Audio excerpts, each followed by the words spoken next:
I mix what I like, what I like, what I like, what I like, what I like.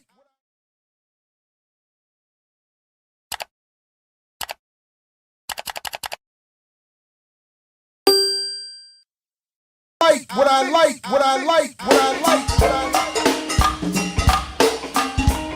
I love to see my people party with me, man. Good to see you, Black Brown, Sweet Nikita, Miss Rhonda. Hey, happy birthday, Miss J. Hey, Rhea, Sweet Sharita. Good morning, good morning, good morning, good morning. Welcome everybody. Come on in. Say what? That's right, baby. Bring it to the front. Hey, Janine. Peace, David. Peace, well, guess Brown. what? Hey, when I see you, yeah, I get a little happy. Hey, Black Brown, I get a little happy when I see you. What, baby? When I see you, yeah, I get a little happy. Hey, Francine, I get a little happy when you party with me. Well, guess what? When I see you, yeah. Hey, Jay, hey, Randy, I get happy when you party with me. Guess what? When I see you, yeah. Hey, Cole, I get a little happy. Welcome, Happy when I TL. see you. What? When I see Oh, you, yeah. It's your birthday. Yeah. It's your Listen, birthday. fellas, I put your picture on my mirror. Start to blush when somebody said your name. And my stomach is a pain. See you walk in my direction, I go the other way. I start to stutter when I speak. Try to stand, but my knees go weak. What's happening to me? Anybody can you tell me what it means? I lay my head on my pillow. He got me staring out the window. Wish on a star for a sign. That's the reason why. Yeah. Oh, yeah. Hey, see you. Hey, Marlon, you sexy boy. Hey. Oh, no. When I see you. Hey, fellas, listen. I scribble X and O's on my notebook. Checking out my hair and my nails look. I feel myself up in the zone. I get nervous when you call. Say I'm not home. See your face. I hear my favorite song. Should I send an email at home? I wonder if you know, or do you have a clue? Yeah. I lay my head on my pillow. Peace, He peace. got me staring out the window. I still want to know more about what's What's on the song for a sign? what's on them streams. Oh, see you. Wow, that's pretty good.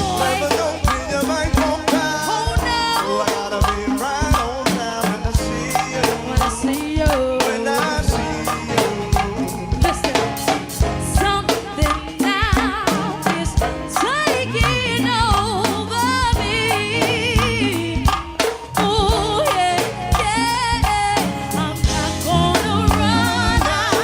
I'm just gonna stand here and see. Whoa,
These from the other Washington. When I see you, what?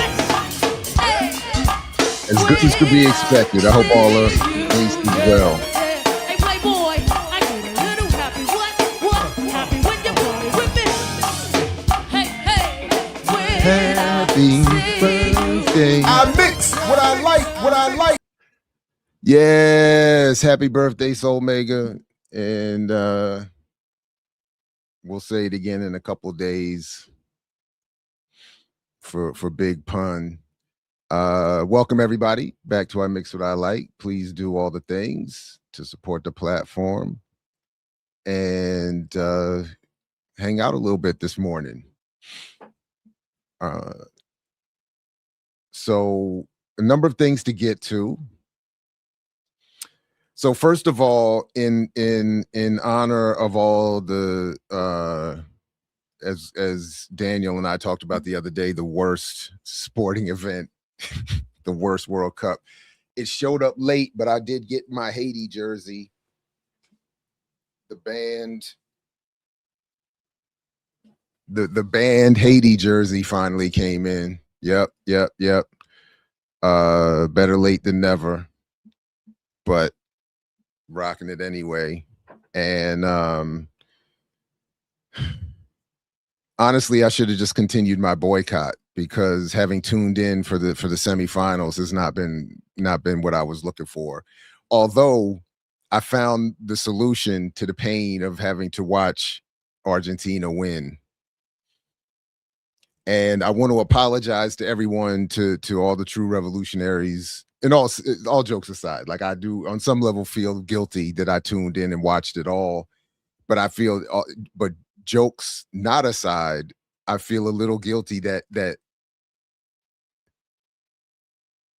so just historically, I don't root for any team in particular in the World Cup. I do enjoy the competition and all the whatever historically. And then my pattern would just be to never root for the US and always then root, just in descending order, the teams with the most Africans on them. Argentina not having any, and not having any African people basically in the country that they at least want to acknowledge. And I do understand, and all due respect to the Afro-Argentinians who I understand have been engaged in some struggle for acknowledgement and resources. But the country like has this a policy of denial and just grotesque racism, especially on the team itself and the fans. So I was just so anti-Argentina, so like irrationally wanting England to win. When they scored their first goal, I was too happy, knowing there was too much time left, blah, blah, blah, blah, blah, blah. And then so just for some context, because I'm going to show you a couple of things to show you how I've personally walked myself back into to relative calm, because it was irrational. I'm not going to front. I was so anti-Argentina. And I feel like for the first time in my adulthood that maybe the hate was so strong that it put an imbalance in the universe. I'm sitting with my daughter who was cracking up. She was, but it's almost embarrassing to be have this much animus. So just a quick little bit of context. I know a lot of you don't care, but to me, the drama and the politics are kind of funny at the end of it all, because I hated the way the game played out. So of course you got Argentina and England playing. Never mind all the political history, the Falklands and all this other stuff that keeps getting brought back up.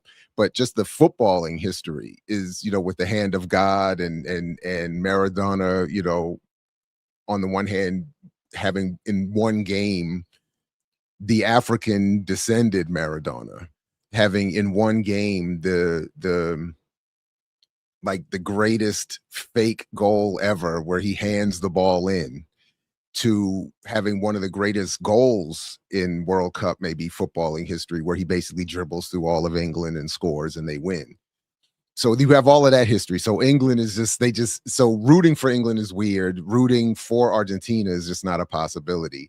So, so I'm watching. So there's just all of this. Then as the game starts, Argentina, who are physically a smaller team and an older team, it's very clear from the beginning they're just trying to play they're trying to slow the game down, play rough, physical, a lot of that that shady fouling and just everything to slow and they're, right out the gate you could see a player run up behind Jude Bellingham, the big black midfielder for England, and just shoulder checks him in the back, and the ref doesn't call anything. And there was some scandal around, this is a ref, this is an American ref of clearly Latin American origin or history or background. But the scandal was this is a ref who has refed in every game he refs where Messi is playing, Messi's team wins. And then you look into it and it's like, well, there's only been 5. They've all been in the MLS where Messi wins pretty much all of his games anyway. So it's kind of like, But at the beginning, the ref isn't calling anything. There's just all these clear fouls. The dude who ends up scoring the tying goal for Argentina late in the game had a foul early on in the game that should have at least been a yellow. I thought they should have even considered a red, just at how violent the tackle was. But the ref wasn't calling anything. And then only late in the game, the first yellow card went against an England player for a foul on Messi, who, the more I watch, especially maybe the older he gets, is a dirty player. And I don't know if people pay attention, but Messi is a dirty player. Not only the little tricks and things that he does on the field and the fouls he gets away with on other players, but all the chat to the refs and reminding them who I am and all this other kind. He's a dirty player, and that whole team is dirty. I don't like. I was outrageously. And I was like, and I even got to the point I was even saying to my daughter, like, this is inappropriate. But I think this is a situation where somebody needs to get a card on England. Somebody needs to get smacked. Something needs to happen where England responds. Somebody needs to do something to somebody. And like, and others were saying, no, don't descend into the thing. But that's, and again, that's why I'm not a professional athlete. And, because I was like, this is so it's a dirty late. Then in the 55th minute, England gets a goal. It's they somehow managed all the early shadiness. They're playing a pretty good game. It's a pretty even game. Whatever. Messi's not doing anything. He's not. It's not. England had a good percentage of the possession early on, and then after they got their goal in the 55th minute. 56th minute, they just, as they say in football, dropped back and parked the bus, thinking we're just going to hold on and defend. And you could see it. My daughter and I are saying that everybody's watching the game knows what's going to happen. You're just sitting back. You're letting Messi get time and time and time and time again and again and again. So obviously they're going to, between that and what I was saying, the ref, whatever, they're going to score. And sure enough, they score twice in the last 5 or 6 minutes of the game, and Argentina wins. England goes home, and it was for a moment demoralizing. But then I just went into what are some of my methods for healing. One thing I'm not going to play. I found this video. I'm not going to play it because it's just too. I don't even want to bring that negative energy. But they were just the sister on. Let me at least credit the channel real quick, since I'm not going to play it. But I think some of you may be familiar with the channel, African Diaspora News Channel. And the sister that is one of the primary hosts there, Wangel Zelalem, if I'm pronouncing her name correctly, she did this story about Argentina, and one of them included an Argentinian coming to the United States and getting into it with Black Americans and saying all this stuff about that's why you should still be a slave and all this other stuff.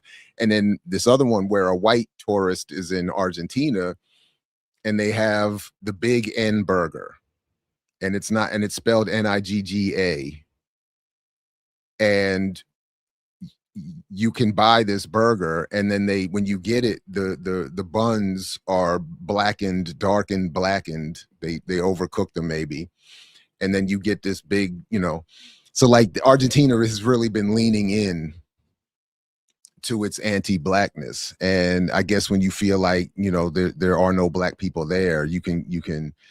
So I'm not going to play all that. I'm just going to skip that, and we'll just acknowledge that Argentina has as much of the world a problem with race. But for our purposes here, let me just. I went on YouTube and went to a couple of the channels that I do watch for football analysis here and there, and in the British African diaspora, in the African diaspora in Britain, I should say, or England. And so I just want to share. So given that context, I gave you the context. Oh, by the way, one more bit of context. I'm sorry. The coach for England, Thomas Tuchel, is a German, and for whatever reasons, it's understood in the World Cup that no team has won the World Cup with a manager not from from their own country. So Tuchel was brought in because the previous England coaching and management was thought to be too soft and too defensive and too scared, and they wanted a more aggressive coach. This coach promised a more aggressive England, that they weren't going to do what we just saw happen last night, and so folks are apoplectic in response. But I just want to give you so this is just some of what we Brother, I woke up at 6 a.m, fam. I couldn't sleep, blood. I couldn't sleep, fam. Let me tell you this. Trusting another manager named Thomas was a mistake, and I knew it. As a nation, we sold out faster than Bad Bunny tickets in Puerto Rico, making Thomas Tuchel England manager, blood. We thought it would be different to Gareth Southgate. We thought he had pedigree in tournament football. But what happens? Same shit. We get pedigreed, blood. Out with a whimper. I blame him. Sack him. To now, blood. Honestly, when I heard people say the England manager, he should be English, I didn't care.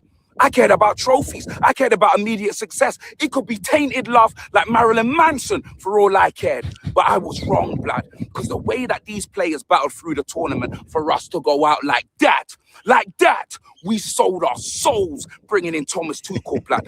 The one thing Southgate had was time. And that wasn't because he was a great manager. No. Brother, it was because of his passport, blood.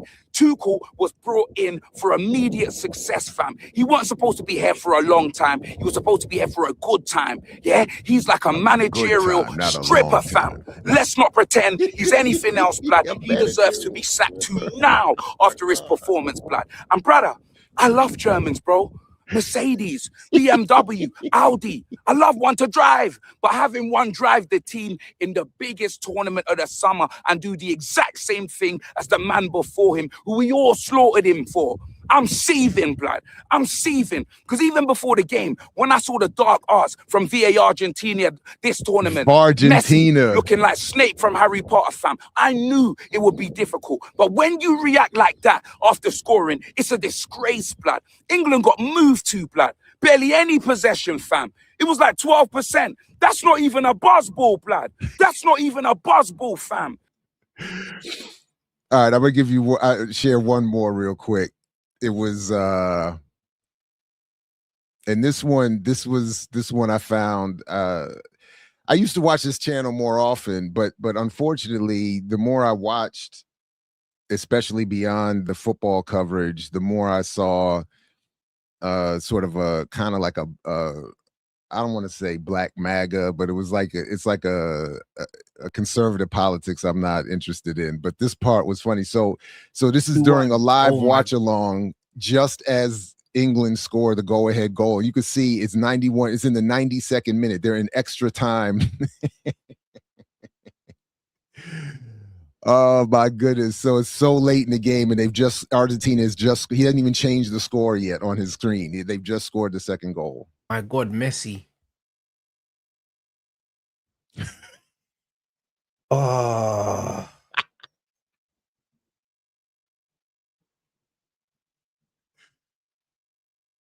Hey. And some language, people, some language. Trigger warning. I guess maybe some language coming up. Hey, bro, I'm going to lose my mind, you know. I'm actually going to lose my shit, bro. Oh, my days. You fucking, oh, my days, bro. You fucking pricks. You fucking pricks, man.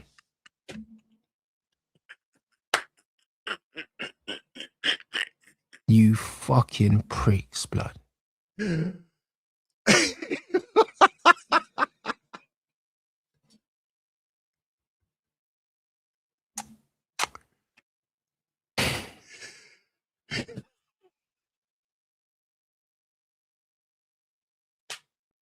Fucking bottle jobs.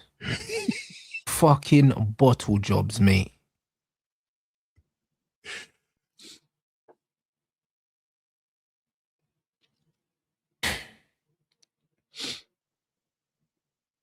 Oh no, he's at least clear.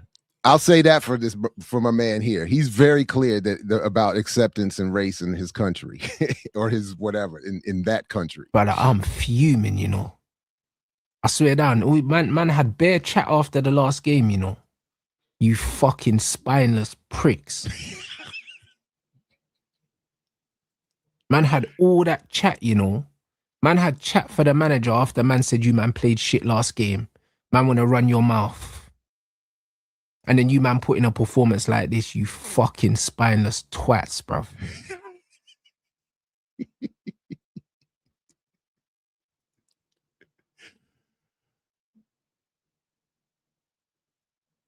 Oh man. Spineless, bro. All right, I'm gonna leave it there. Rants and Bants is the channel, and and there's so many. There are so many. Again, my algorithm is messed up. There were so many. I was watching maybe a good 2 hours of that from a whole bunch of different there's dozens of channels. Everybody's crashing out, and understandably so. And on some level, I feel sorry for them. If you were an England fan, even if you were just a football fan, it was just terrible. It was terrible. And everybody knew what was going to happen. We knew on our couch what was going to happen, and they just said, and it's not what you're saying, David. It's bottle. They bottled it. They bottled it. Bottle jobs. And that's he said that's what he told. He said, man had chats. Man told man that. Man told man if man and them don't do that, man gonna but it was, and on some level, honestly, as a former, I do remember what it's like to have been a fan of teams at that insane level, and they are just broken. England fans are broken right now, and it was just I told man, and they're all saying dude should be fired, fire the coach immediately. Sack him immediately. Don't let him come back. He said revoke his passport. Don't let him back in the country. He said send him straight back to Germany. Oh my goodness. It's all overreacting. I was out of control yesterday, and I'm not a fan of anything. It was just my hatred for Argentina is out. It was inappropriate. It was so I'm fully guilty of everything. I wanted them to lose so bad. I wanted to see, because when in that moment when England scored and they go to all the Argentinian fans and you just see the tears and the fear and the sadness, I was like, yes, cry more. And they cut to Messi and he's looking, and I was like, I want to see him crying. But of course, they were tears of joy afterwards. So now I got to root for Spain, which is, this is the contradiction. This is why the boycott should just stay on. But all right. And but oddly enough, we are going to come back to this issue of the use of sports to wash and cleanse politics. So there's going to be some overlap there for sure. But all right, but before we get there, there's a couple of other things. So one, I just wanted to play a little clip of a recent discussion that was had about the World Cup by McKinsey and Company.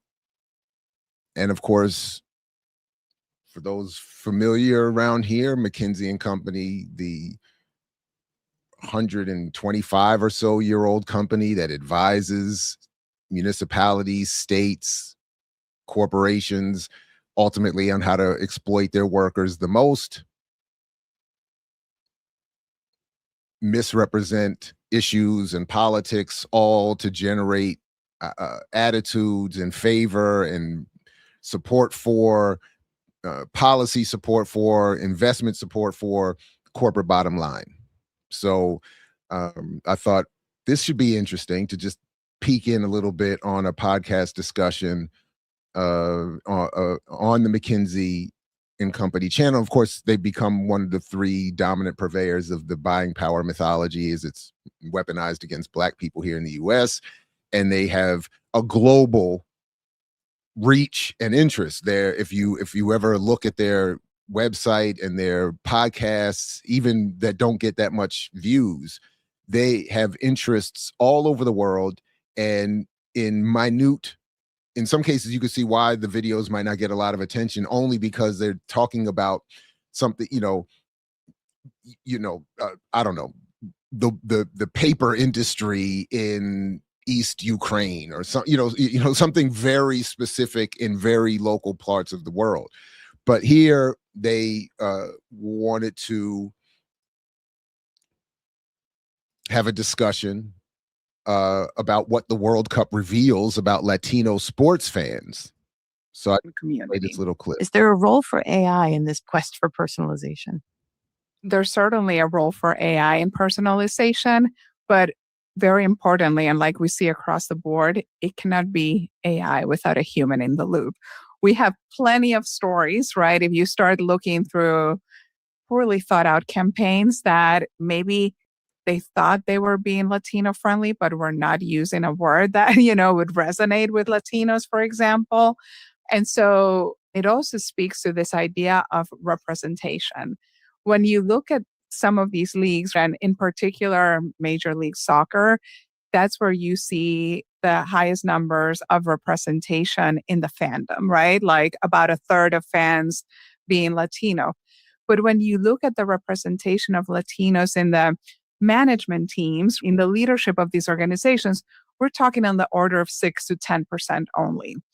So what happens, and our research over time consistently shows it, that when you have less diverse leadership teams, you may not be as effective in reaching the diversity of your customers. And so just quickly, and obviously, for them, diversity is about false symbolism that aids the corporate, whatever, or the corporation in discussion, or the state, or the propaganda, or whatever, to more effectively reach the audience being targeted. It has nothing to do with improving the conditions of those communities. It's just a false representation.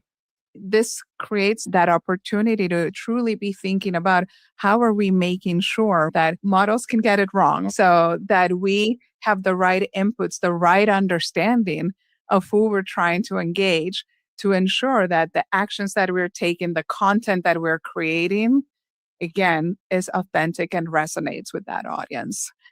They're calling it authentic content only in its ability to resonate with the target audience and to deliver authentically, in quotations, a message that will resonate with that target audience, that will benefit the one producing it. And I meant to note also, by the way, that if and I'll put the link to all this in the show description, that the woman being interviewed here is based in Spain. She's the Spanish rep for McKinsey as it relates to Latin America. And I thought that was interesting to Latin American marketing, that you have, again, the Spanish colonizer being in charge of McKinsey's approach to marketing to Latin America. I forgot to make note of my own note, but yeah. Anyway. Otherwise, it will truly backfire, and it takes a long time to rebuild the trust when it's not done right. I love that point, Lucy. It's not about AI models. It's about really role modeling. It's about that representation. Again, to me, and I know it's antithetical to our politics, but to me, that is... Now listen! That's a bar. of a reveal. So on the one hand, it's being said here, look, we definitely want to use AI, but you have to have humans involved, and you have to have humans involved at least at the level of marshaling the messaging to be most effective to the target population. So we need diversity in leadership. And again, I'm thinking of Renee's point on Saturdays about the whole target DEI thing, which we'll come back to, in that it only benefiting a Black executive class, a handful of percentage of a Black executive class, and not workers. So here again, diversity and representation is at the leadership level, saying essentially you need some Spanish or Latin American involvement at the top, assuring that the models you put into the AI are going to be the most effective in producing the role modeling.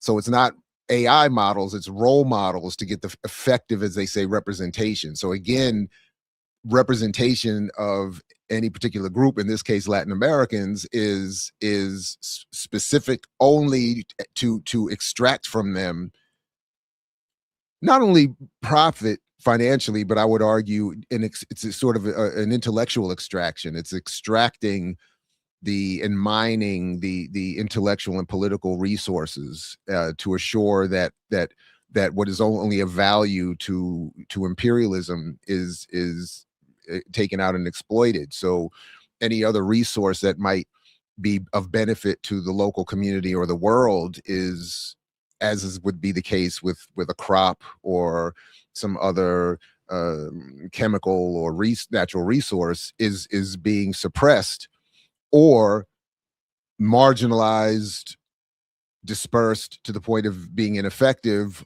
only allowing for what the ruling elite want to disseminate and profit from to be distributed. And here intellectually is the exact same process. You're talking with executives, talking with clients right now, and they're watching the matches this week.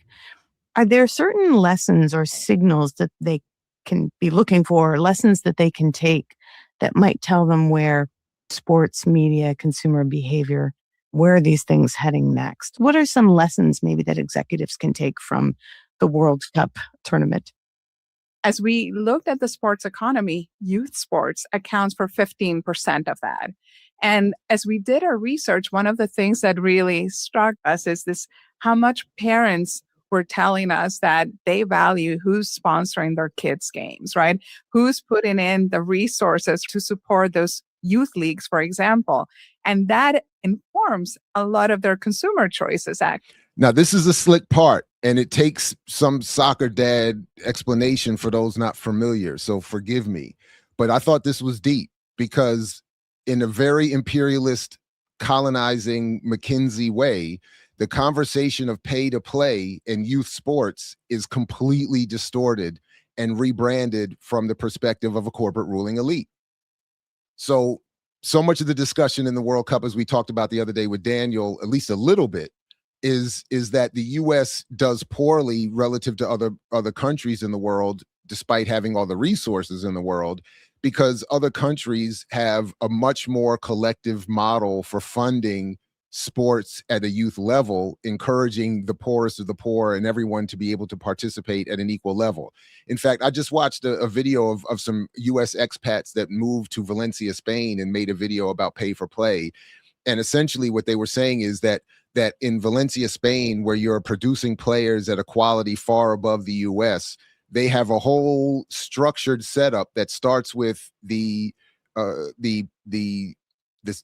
country, but then also the professional leagues, the top tier leagues, funding the tree all the way down at the bottom. And they were saying that they were doing euro conversions and this, that, and the third, but essentially for a pittance compared to what we pay here in the US for elite level training, they get so much more in terms of quality coaching, equipment, time on the field, games, everything. But it's all funded from a more what would be argued in this country as a socialist model of funding. Whereas here in the US, parents have to fund everything. The professional league is one not doesn't involve relegation, so there's no incentive for teams to struggle to produce the best teams to win, to stay in the top leagues.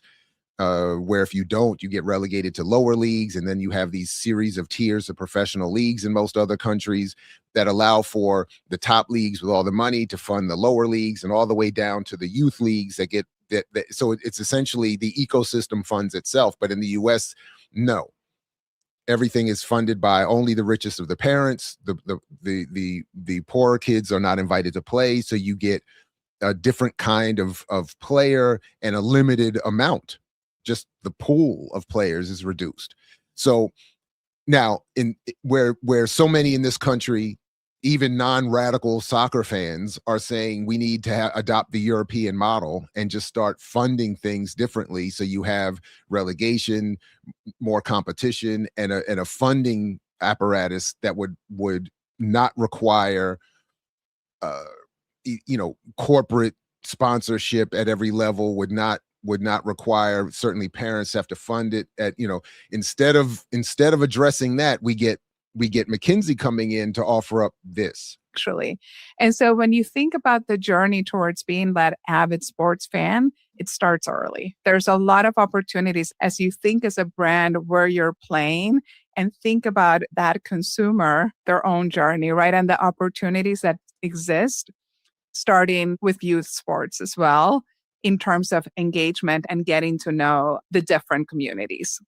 So getting in early is very important. So, in this woman from Spain, who would have, theoretically at least, some working knowledge of how her country runs sports, is leaving all of that out to simply say corporations should get in at an earlier level in sponsoring youth leagues, which doesn't address, first of all, it doesn't address the concerns in this country of the relegation and tier system. And then it doesn't address the point about the ecosystem funding itself, where the corporate sponsorships, yes, obviously they would occur prior to some revolutionary change, but only at the top level. In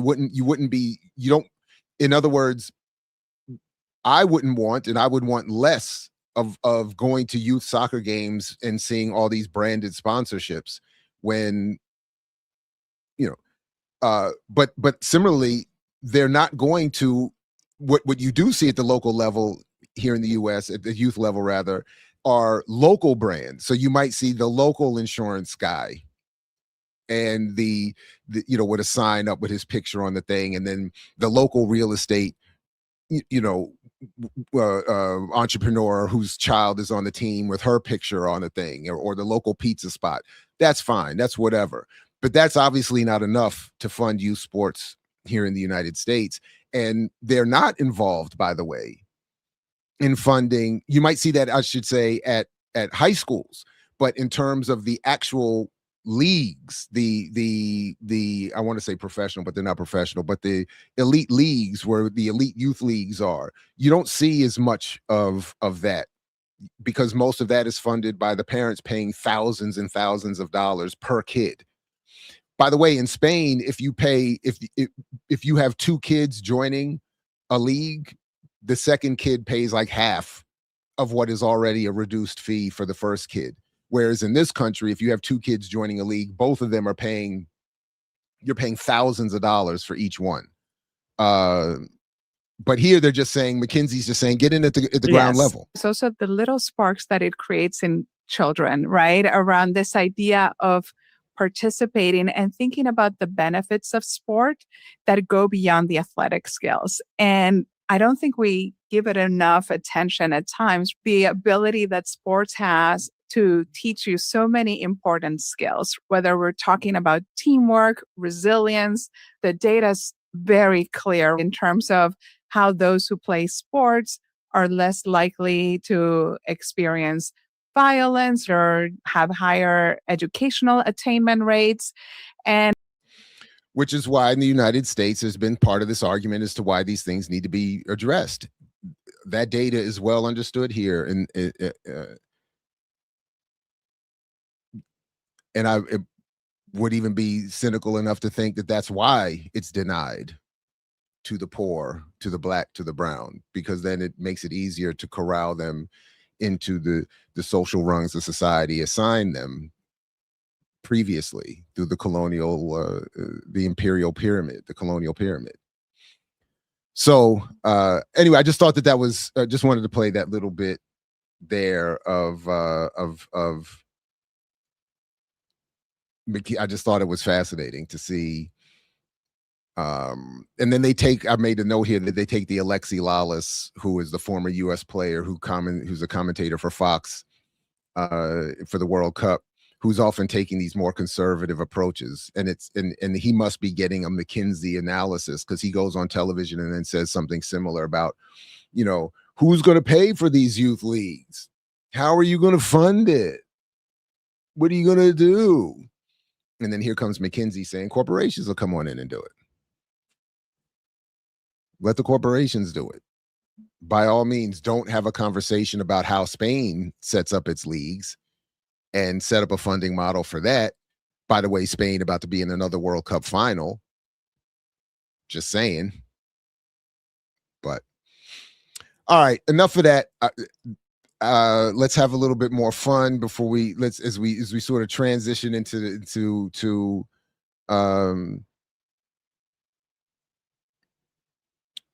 the overlap of music, pop culture, and financial illiteracy and buying power. Let's start with this here. So,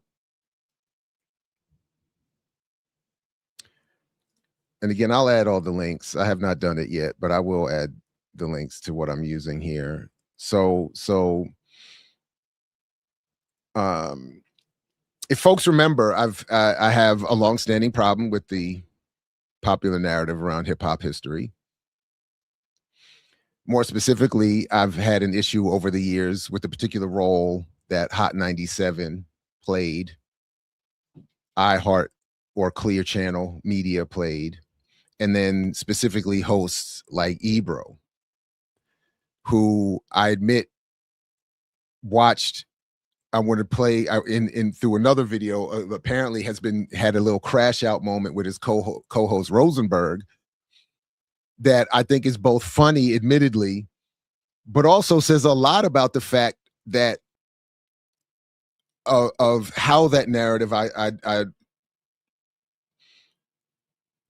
hate so much has been evolved. So as I play this for us, these little clips, in part, I want you to just have in the back of your mind, like, these are the folks that have been in many ways leading the narrative journalistically, culturally, in terms of discussion around hip hop for the better part of at least 20, 25 years. In the most popular medias, corporate media spaces, with some of the most influence. Ebro to this day is involved with Apple Music. So to whatever extent that informs the culture as Hot 97 once did, he's still, so even with his relative fall from grace, which, remember, he was claiming was because sponsors withdrew support after his support for Palestine and his radical politics. Please. This is more exemplifies what has been going on with his show and their show for the last few years. So I'm getting this from Wayno's channel. Harlemite, I believe, used to work with Rock Nation as well. But I'm only going to play the clips that he plays for this exchange, because I didn't feel like going to try to find the whole thing. But if you want Wayno's commentary on it, including where he raises the discussion, is it anti-Semitic to tell a Jew that he doesn't have any money to invest? Please see my series again on why we don't have an analysis of Jews for a better response to that question. But I'm skipping all that just to get to what is their argument about. Forgive some of the language that's going to be heard, but and again, remember, this is where hip hop culture has been. I don't know. You're just talking. Do I have to do more of it though? If you want to make some money, what the fuck, You do man? have to choose where you want to Yeah, go. but you have to do it always with people that you don't fuck with. Who has? And they're debating So initially they were talking about JayZ. Sorry about that. They were talking. It did start in the context of JayZ a little bit, and in the context of maybe I'll just play this part too. In the context of JayZ and Target and investment, and then it gets into investment and making money. Comment cleanly on Rock Nation. Like, this isn't about foreign governments. Like, so what? What's the big compromise? And for that matter, right? If it's a legitimate investment. If I make a legitimate investment in something, and I put my money up, and there's documents signed, I can say what the fuck I want to say. Like, you know what I'm saying? Like, it's my money. I can say what the fuck I want to say. It's my. Yo, it's crazy. You just threw out. You don't have. And again, we're going to get to it. And again, my apologies. I'm a little bit out of order here, but part of this is in response to JayZ's recent shows, and we're going to get to the part where he talks about Kaepernick.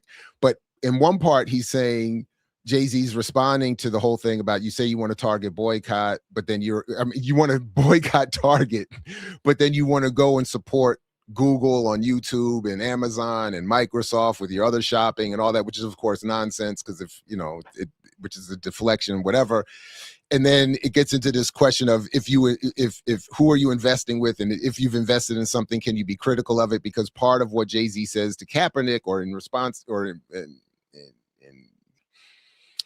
about Kaepernick, is that Kaepernick allegedly, we're going to come back to this, and it's a false, what JayZ said is wrong on a number of levels, but he said that Kaepernick took a check from the NFL and then had to be quiet because he signed a non-disparagement clause, right? Which did not happen, but that's the part here. So Ebro's saying, if I invest in it, means I put my money in it, I can say whatever I want. I'm not so you should get involved in investment. Of course, that's absurd, because if you invest in something, you're not going to want to talk publicly critically about it, which would devalue your investment. So by definition, it may not be an official, you can't say anything, but by definition, you wouldn't want to. So even what he's saying here is absurd, but as is almost everything else. So here we go. Money to invest in me. I was wild out of nowhere. Like, you don't even have anything to invest in anything. Well, because I haven't seen you invest in anything, so I didn't know if that's what you're doing with your money. But that's still a crazy thing to throw at someone. No, it's not. I mean, I know. I'm telling you, no one in that world. You're a cool guy club in the industry, bro. I've never been in it. Make a phone call. I'll be honest. Part of me wants to be, and part of me is like, I don't like that crowd. Well, then you got to make a decision. If you want to make investments with people making money, you got to make some relationships. So do you have money to invest or not? Because if you did, you would make a phone call and be like, yo, what are you guys working on? You did it again. No, that's two separate things. There's having money to invest, and then there's, am I good? Either A, do I want to play those games with people, and am I good at playing those games with people? I don't think I'm particularly good at it. I don't think I think I'm judgmental, and I can be like, I don't want to be a part of that crowd. You suck it up and hang around people you don't like to do those things. I don't think I can. I already have to. You already do it. I already have to do it, but I already. So one, I'm hearing this a little bit differently than I think that I'm sure is meant to be said here. But the first thing when I heard this, I'm thinking, again, you two have been dominating the discussion of hip hop and pop culture for a long time.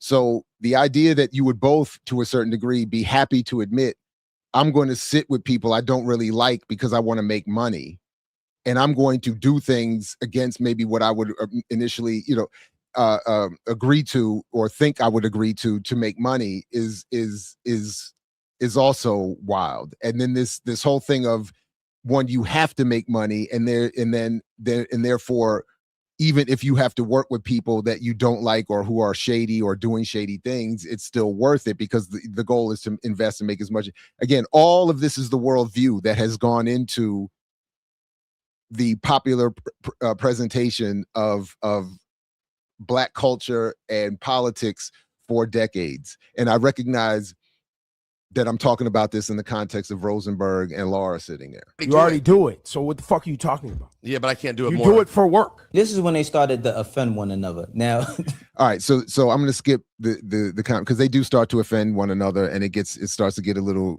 spicy, which is funny to me. But again, remember, what I'm at least encouraging, this point that this has been the conversation. This has been the leadership of the conversation. imposed on us by Clear Channel and iHeartMedia and Apple and whomever else they've been sponsored by for decades. Sports, you do it all day anyways. What the fuck are we talking about? I don't know. You're just talking. Do I have to do more of it though? If you want to make some money, what the fuck, You do man? have to choose where you want to Yeah, go. but you have to do it always with people that you don't fuck with. Who has the money? And not always, unless you find some cool Find people some that you people do with wanna money invest that you in. like. But, you know. I don't know. Because You're how about this? right. That's why I said you don't have money to invest because you're not actively doing it. But that's not a slight. It That's feels your, like a you wouldn't profession- be having this convo with me if you had money to invest. You You would have been made phone calls, or you- you would have been hanging out with You people know, that why you do you like. not realize- Because it makes it sound like No. Rosenberg's broke. Yeah, like, bro, you sound like a dick. Shut the fuck up. No, you. And then what's wrong with if you're broke? Like, why can't somebody be broke? What's wrong with being broke? I'm offended at that. I've been broke many, many times. Why is being broke something like anti-human? You sound like a dick. No, you don't. No, you sound don't like an realize asshole. The words you use. No, you You're sound saying like an I don't asshole have money because bitch. And I did think for a minute, I have to admit, I did think for a minute that I've been guilty of this. Because at first I was like, these are grown men. These are folks who have been in the game for a long time arguing like this. And I don't think we ever got this bad, but I think that in our worst moments, you know, I've had a couple of these, that's, you know, I was thinking me and Diallo a little bit, you know, a little bit. But but I don't think we ever got this bad. But I don't know, but maybe. But either way.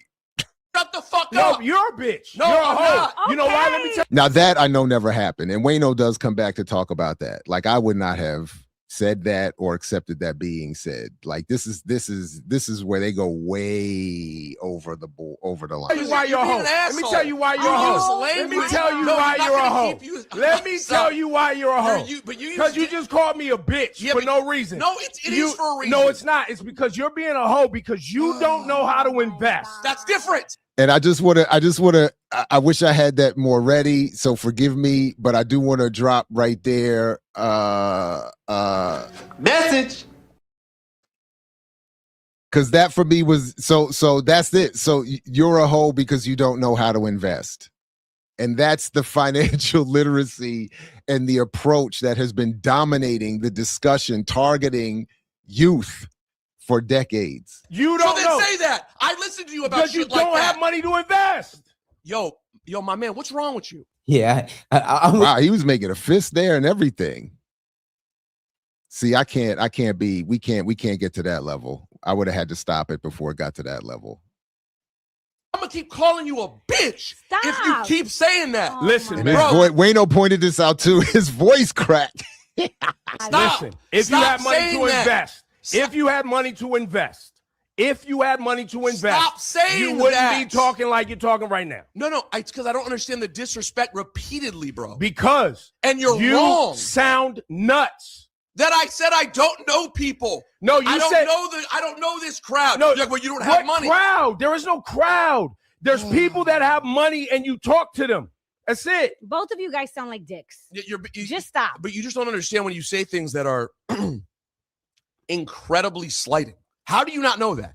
It's like the Drake thing over and over again. You say shit and you go, why? I didn't. Bro, I'm not mad at you. You just kept saying, all I said was the Rock Nation thing. I don't understand it. I don't know people like that. And you go, well, it's because you don't have money to invest. How in hip hop? How would that sound? Because if you had money to invest, you would talk to people and say, hey, I got some money to invest. Who do you know? That's why from day one, not that it meant anything and I had no voice and that was being heard, but from day one, I've always been against the attempt to add hip hop entrepreneurialism, which KRS and others pushed as an element of hip hop, because we get this kind of attitude instead of it going from a sort of we're on our grind, doing our own thing to popularize our culture, to popularize our show, to sell some music, to survive. It gets turned into if you don't know how to invest, you're a hoe. That's why. That is something going on that would be interesting. And bro, Because you already are around people that do this.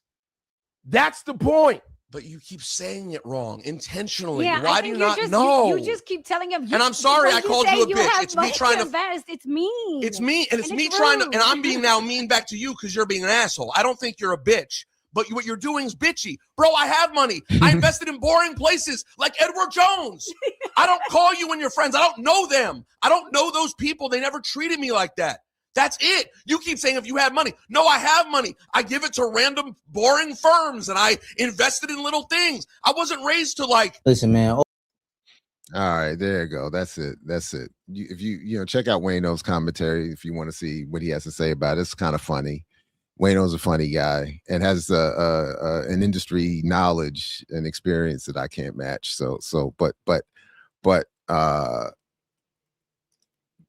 Yeah, bald people are unstable. Once we lose our hair, we lose our mind. You have to, that is, I think it is appropriate and the real balds, not you fake ones, to the extent that it's still a cool fashion thing. The real balds, those of us who truly lose our hair, we lose our mind. And yeah, that was horrific.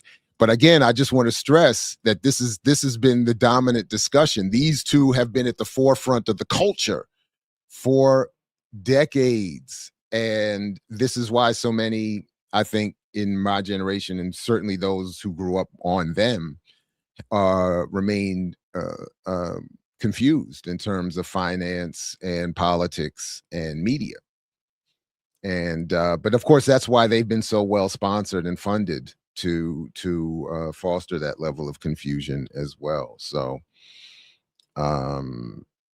definitely like, share, subscribe, support the platform here, and tap into the analysis that we get into around these areas.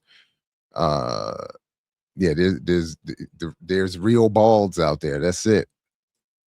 And that's what Bob was talking about. Crazy bald head,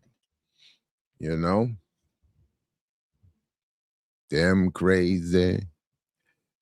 I did years ago look up, obviously he meant that was a not a literal bald, but those without the dread mentality. How do I invest then, Ebro? Yeah. Look, I don't know. Go, on the channel. We've been critical of Dude for years. I still have on I think on the channel the classic interview with Paul Porter from a decade ago where Ebro was talking about standing up screaming on people, talk about there's no payola, nobody pays us to set a playlist.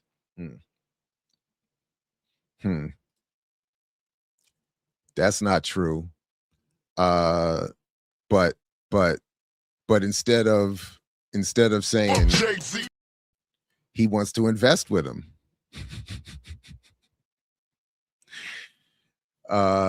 So all right. Another thing, I just got this sent to me, and just speaking of bad economic analysis, so I'm a little bit not in any particular order here. According to Impact Magazine, in 2026, Forbes reported approximately 18 billionaires in America with a combined net worth of $121 billion. The same year, Project 2025 is actively dismantling affirmative action, gutting the Voting Rights Act, rolling back DEI protections, defunding HBCUs, eliminating Head Start, restricting access to food assistance for over 40 million people, and banning books that teach Black history in the classrooms. Now, if you read this first paragraph, oddly enough, Impact and Essence have contradicted their own forthcoming argument. And they've already contradicted the argument around the efficacy of Black capitalism or the value of having Black billionaires. I'll come back to that in a second, but they've already done it. So the argument is already dead. It's killed in its first paragraph. And I don't think they know it. But I'll come back to that in a second. These are not separate conversations. In essence, analysis asks the question plainly: what if Black billionaires pooled their resources and invested in the structural antithesis of Project 2025? Not charity, not philanthropy, infrastructure. It's like they almost have it, but then they can't help it. The Black capitalist logic captures them. Harry Belafonte left Black celebrities a blueprint. He gave millions to the civil rights movement. Again, they keep contradicting themselves and not, he leveraged his name to rally other celebrities, organize fundraisers, and forge political connections. For Belafonte, philanthropy was not charity, but a means towards systemic change. JayZ recently contributed $1 million alongside Robert Kraft to fight nationwide book bans. LeBron James built a school. Rihanna funds education initiatives. These are real investments and they matter. But $1 million against $400 million coordinated infrastructure is not a counter strategy. It's a gesture. The structure of Project 2025 was built deliberately over decades with coordinated funding from conservative donors who understood that systemic change requires systemic investment. The antithesis of Project 2025 requires the same thinking. $121 billion is not a number to celebrate in isolation. It is a resource that exists while the systems protecting the communities that produced those billionaires are being dismantled one policy at a time. The question is not whether Black billionaires owe anything to Black communities. The question is structural. What does it cost to build the infrastructure that protects what we have left? And what does it cost to not build? Because Project 2025 already knows the answer to that question. It built the answer over 40 years ago. We are living inside it right now. Follow Impact Magazine for structural analysis of current events affecting Black communities. We think we be. So the suggestion here again is that Black billionaires unite, pool this $120 billion into something structural. But as I said in the first paragraph, they've already undermined their entire argument. Project 2025 was about addressing political power and policy. To come back and to seemingly say we need something structural, but leaving it at the pooling of resources is not the antithesis to Project 2025. Project 2025 is not merely the pooling and funding of resources, first of all, that cannot be matched even by this 121 billion. It is the pooling of political power and policy. So the advocacy should be around movements, the numbers which we have, which are greater in terms of Black people, poor, working people, brown people, indigenous, etc., and so forth, into movements that address themselves to policy.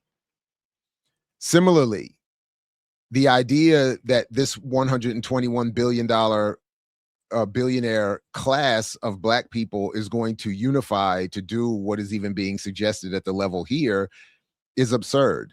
Another point I think is important to mention are the ways that these folks are billionaires versus the way others are billionaires. And I'm going to come back to that point. In fact, I'll do that now because there was something else that was sent me that is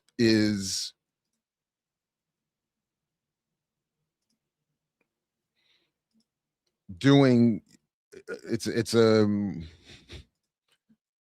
another whoops, I didn't mean to do that. It's another recent promotion of this mythology from Madam C.J. Walker to the Black Billionaires Club, how Black wealth reached historic heights from the 10th of this month. And then it has this Forbes tabulated list of the top 15 billionaires club. Now, first, as was pointed out by the person that sent this to me, can I get this out of here? Yeah, let's see if we can do this. This graphic, which involves some likely AI generated nonsense, involves a couple of things. So first of all, Tyrese Gibson is mispictured here. Second of all, if you look up, as I did, Merzit Wudu of Hares Holding, this person doesn't seem to exist. Alfredo Ortiz of the Ortiz Corporation does not exist. this person is not him, and this doesn't seem to exist either.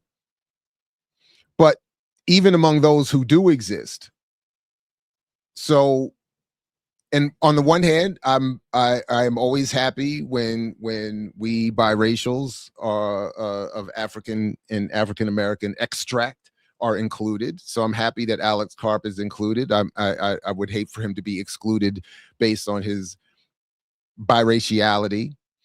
But I'm not happy that he's included with the suggestion that he considers himself part of a Black community and that his billions could be put to the help of the Black community, when of course they are made largely with his relationship with Peter Thiel, the techno-feudalist fascist and Palantir weapons contracting surveillance company. So and artificial intelligence purveyor. So to the point that I was going to make in the previous claim around essence, even if there was something that could be done with this collective wealth, these folks are not interested in doing that. Now, the other point I wanted to make is that if you look at the way in terms of those who are pictured here who are real, the wealth that they've generated, we've talked about this in terms of Johnson, the Robert Johnson, BET, and Sheila Johnson. We talked about this in terms of Tyler Perry. We've talked about this in terms of LeBron James. We've talked about this in terms of Magic Johnson. The Magic Sauce video would be the point where the one that comes to mind. Phrasing. We've talked about this in terms of Tiger Woods. I've had a lot and even written some about Oprah Winfrey and Michael Jordan and Robert Smith. Mentioned but less said about Stewart. And of course, we're talking some more today about JayZ. The idea that these folks are going, again, are they going to do anything as a class for Black people is ridiculous. But the other thing is that look at how they've made their money. All of their money is made as sort of a subsidiary or an extension of white wealth that they are in association with, which they're in association. So their value in most of these cases is very much connected to stock in white corporations, or how they themselves, for instance, LeBron, Michael, are valorized or given value or are valuated, given value, measured, have their value measured by investors, white investors. So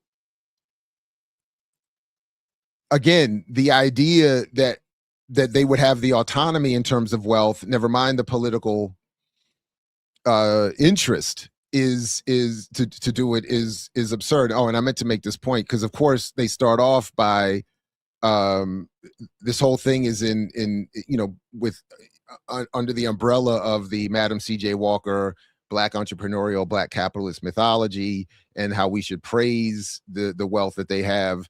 And again, they even kind of do the work for us here.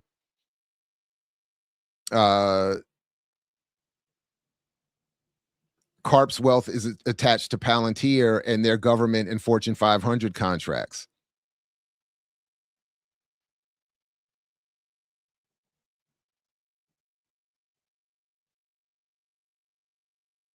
Worldwide Technology, I believe he had to sell this, or he sells, the technology he started, I forgot what it was. He sold the company though to a white, or got white investments to turn it into this global technological powerhouse, which of course involves investment from others, private equity, the same with Robert Smith. We covered him some time ago doing the same thing with this Vista Equity Partners and the investment in the seed funding he got from his white benefactor.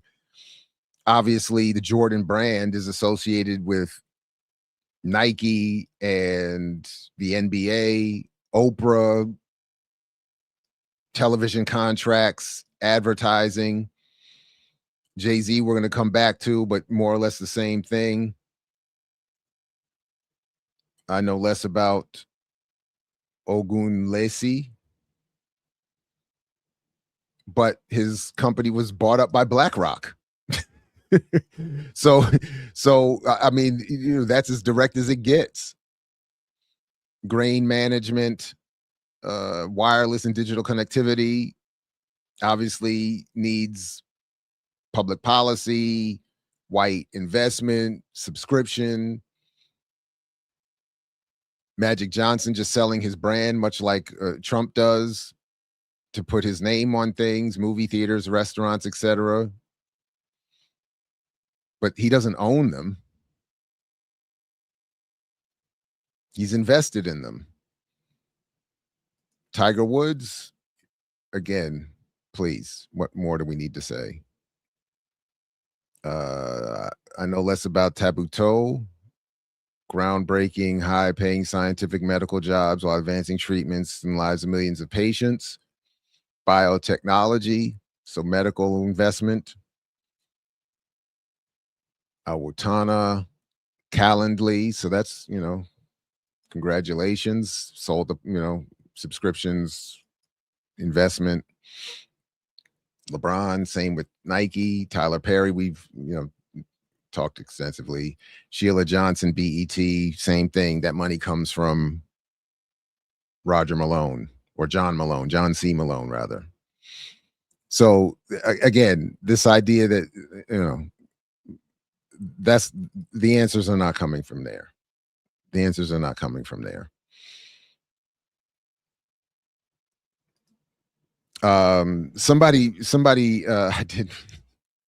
Somebody noted in one of the comment sections on Facebook when this was posted, they were asking, where's Rihanna?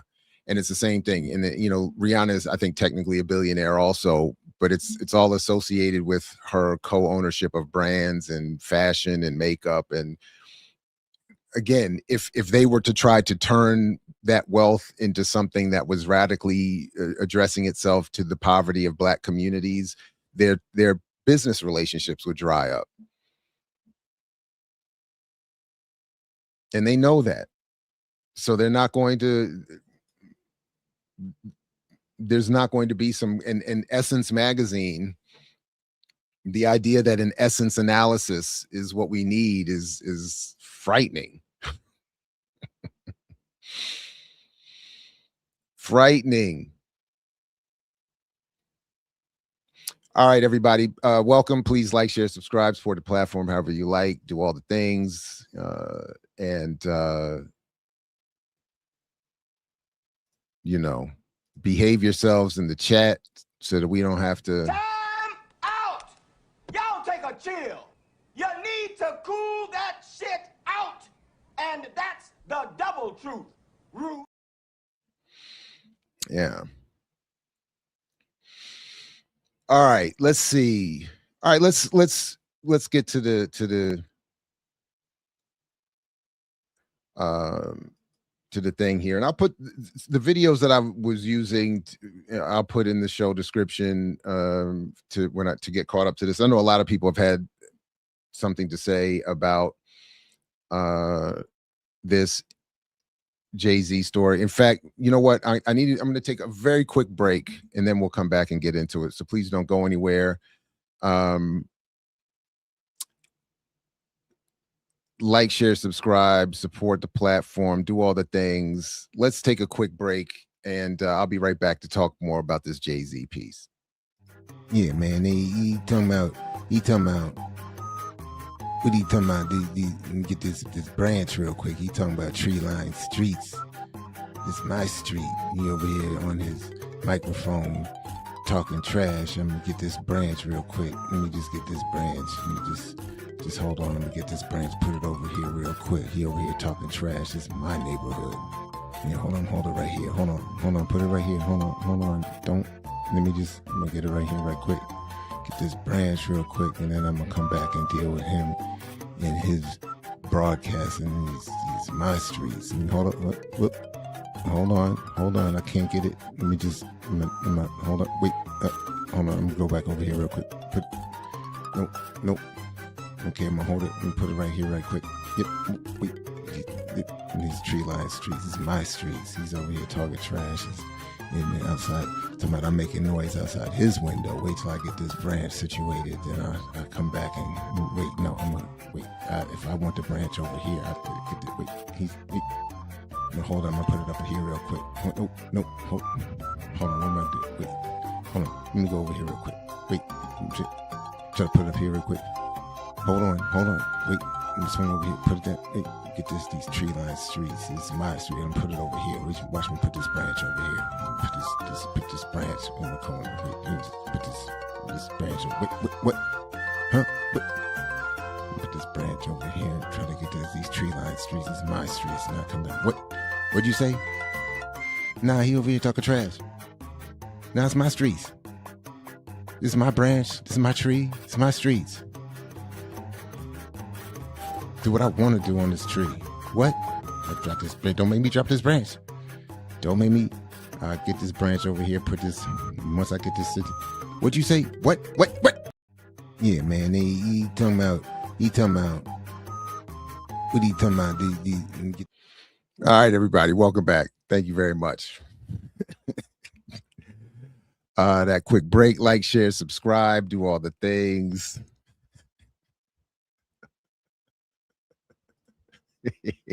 Never.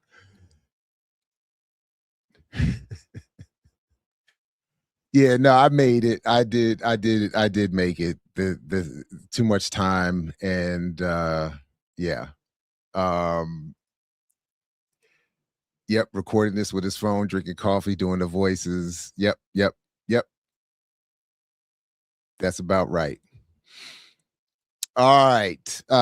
Again, welcome everybody. Welcome back, everybody. And yeah, so JayZ did his 30th anniversary Reasonable Doubt 3-night run at Yankee Stadium. And as I noted here again, the black capitalist backlash continues. It was the so I'll pull up here. Let's see, and at least show just briefly from this video here what we're whoops. I did not watch the Charlemagne academics thing. That was even too far for me. I couldn't even oh wait, did he play it already? If I bought, hold on a second. Did he play it already? Oh, okay. No, he just played. Okay, yeah, right. So this was the lyric that JayZ said when he was up there performing. They run out of characters, had to bring back Cap again. Buddy took a check. I ain't even mad at him. But along with that check, you have to sign a non-disparagement. I'm the one they can't control. So he's again claiming. So he's responding, though during his performance, JayZ claimed he doesn't pay attention to what's said about him and the Twitter activists and whatever, but he's clearly responding to them saying, you know, essentially, you've inserted yourself, JayZ, into this struggle. You've taken over the Kaepernick effort. You've rebranded it as ownership and investment opportunities, and then you cut a deal with the NFL to take over the halftime show, and now, you know, and then you're just running off with your black capitalism and billionaire status. And then here comes JayZ saying that we are the ones out here who had to bring up Cap again. And then said, but he took a check. But that he had to sign a non-disparagement. Now, if you go and look at the reporting, Van Lathan and others from TMZ and then all that, they've said, no, that's not how it happened. Jamel Hill has a video I'm going to reference in a minute where she talks at length. I'm actually going to play a clip from her video because she says something I thought was among the more interesting points about all this. Given that, of course, Jamel Hill was the director of the ESPN documentary about Kaepernick in the NFL that Spike Lee was directing, that ESPN shut down, that we'll likely never see, in part because of what it showed likely was just going to make the NFL look bad, and ESPN is not interested in its business partnered relationship with the NFL, does not allow it to. It's not going to the point we're making about Ebro. You're invested with somebody, you're not going to talk shit about them. It doesn't free you to have investments. It locks you into defending them and promoting them. So JayZ then claims that in making a deal with the NFL, that Kaepernick agreed not to disparage them publicly, which is false. He at most may have signed, and apparently there's no evidence about any of this either. He may have signed a non-disclosure agreement. Actually, that was reported at one point, that he just wouldn't disclose the details of the deal, but that doesn't mean he can't say anything about the NFL. And he has been critical of the NFL. So JayZ is falsely representing this to make it seem like he's the one that he then says that he can't be controlled, and that everyone that those in power should fear him. And this is, of course, nonsense. Yeah, so as it's reported, JayZ is wrong about the claim. Van Lathan clears that up some more as well. We just know that JayZ has a long-standing agreement to work with the billionaire class and to falsely represent, going back a minute ago to what we were talking about a minute ago, the aspirations of Black people. So, you know, and you know, he wants to hang out with Warren Buffett and them and be Warren Buffett and them, and that makes him, you know, a problem. So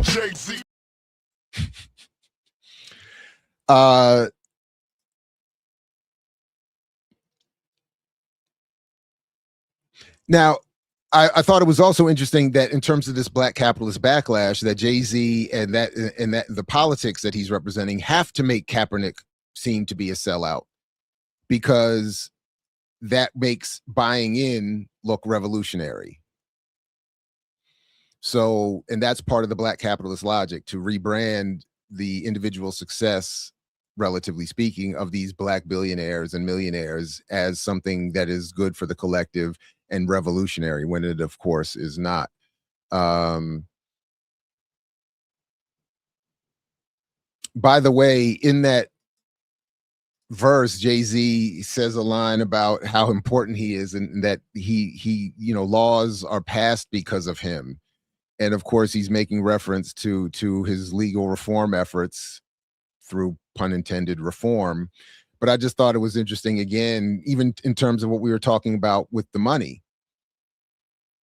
You know, how can these Black billionaires pool their resources and do something revolutionary or support revolutionary policy change and movement making without upsetting their relationships financially? So, you know, so I just pulled up this one example of JayZ's reform, you know, group. And this is, of course, Desiree Perez, who has a long scandalous history with Roc Nation and the NFL deal that was laundered, maybe pun intended, allegedly, jokes playing around.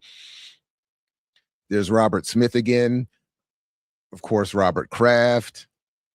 You know, so like the investor Novogratz, Galaxy Digital. So like this is what he means by the change that he's going to bring, and in the way that change will occur. So it's a very corporate, ruling elite version of prison reform.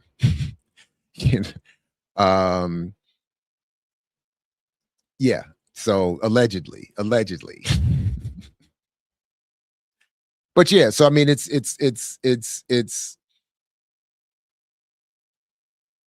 now I did want to play a little bit actually of this clip before I get to the Jamel Hill piece, because I actually thought so in this video the host is playing, so this is like, we're getting a little meta here, I admit it, but I didn't want to.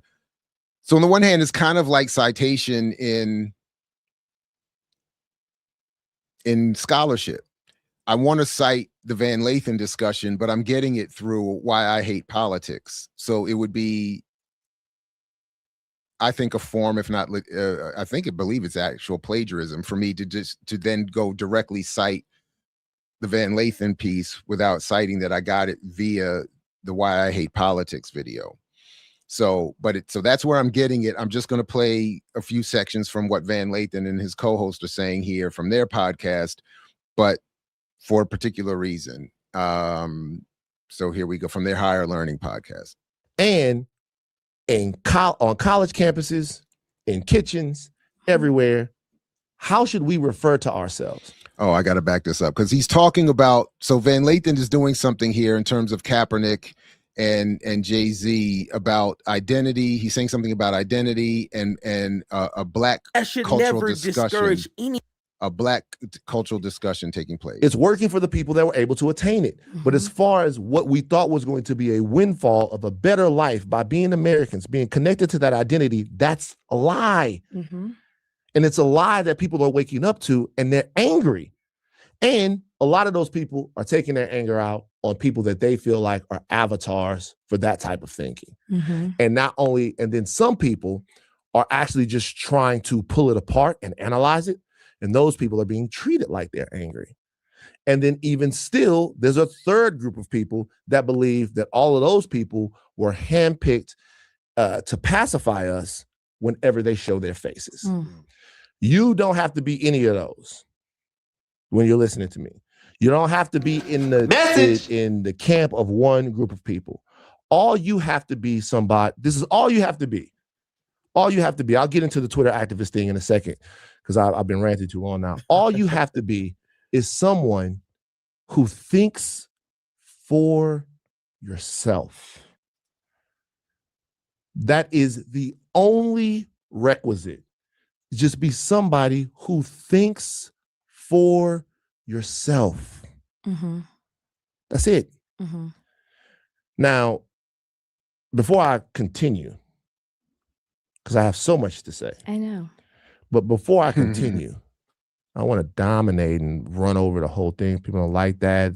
People get in the comments. Yeah, but I don't want you to disrupt what you're saying because I don't even really have much to say to what you're just saying. Okay. Just keep going. All right. So I have two specific points to point out. One of which something that JayZ said is a straight up lie. Okay. Or how about this? I wouldn't say lie because lie assumes intent. It might just be misinformed. But I'll get to the Twitter assuming, yeah. I'll get to the Twitter activist thing real quick. Okay, so let's look at the part of this that talks about Amazon, Target, and then positioning people as Twitter activists.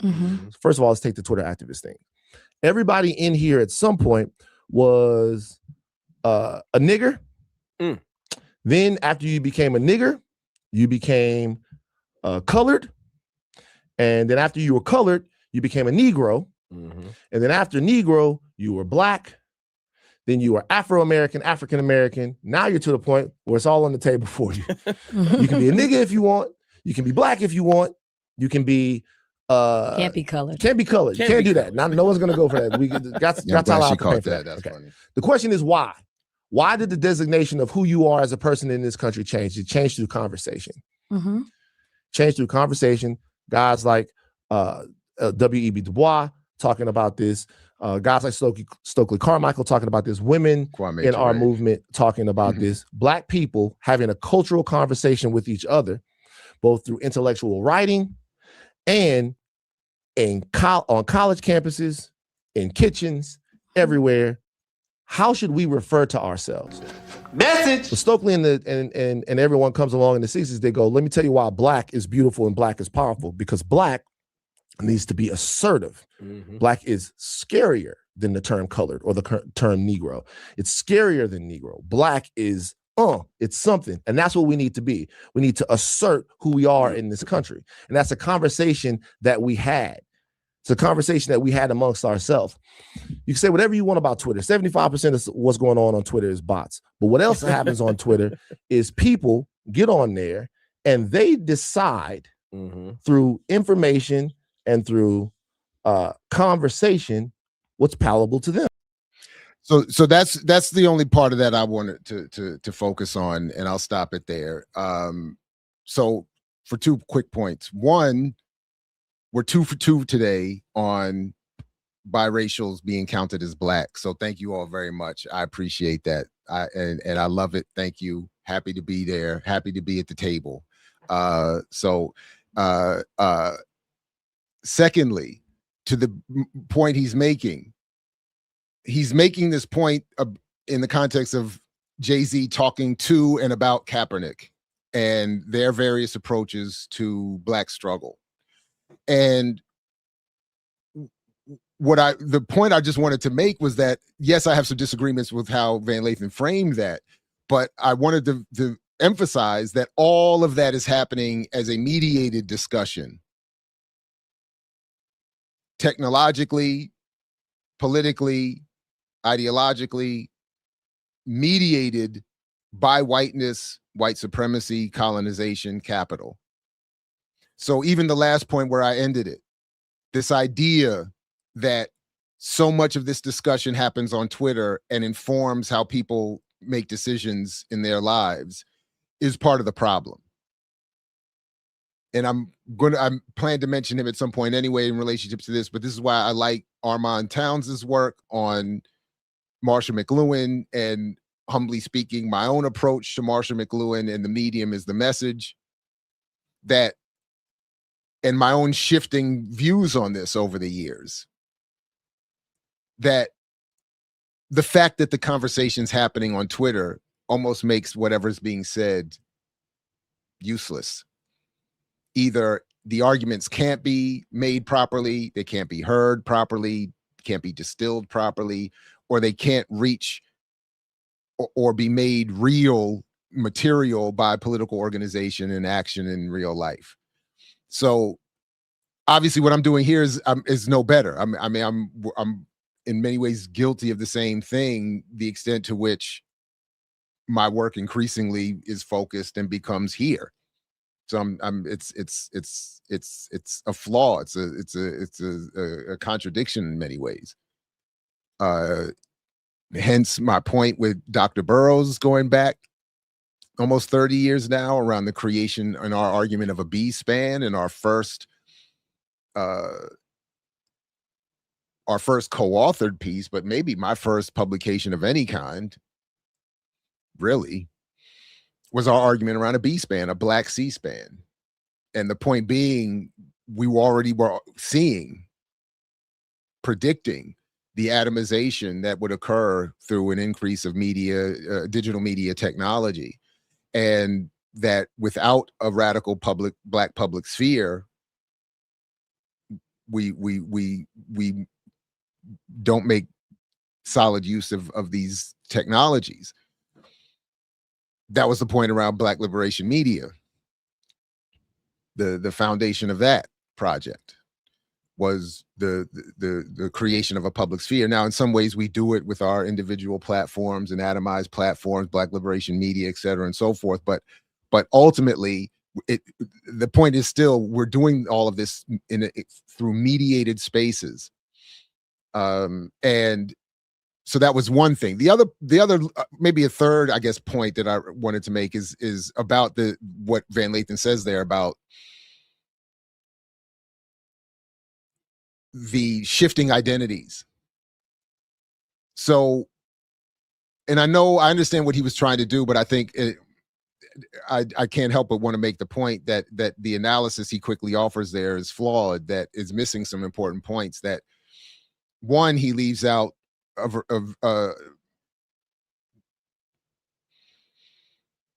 the politics informing these identity shifts.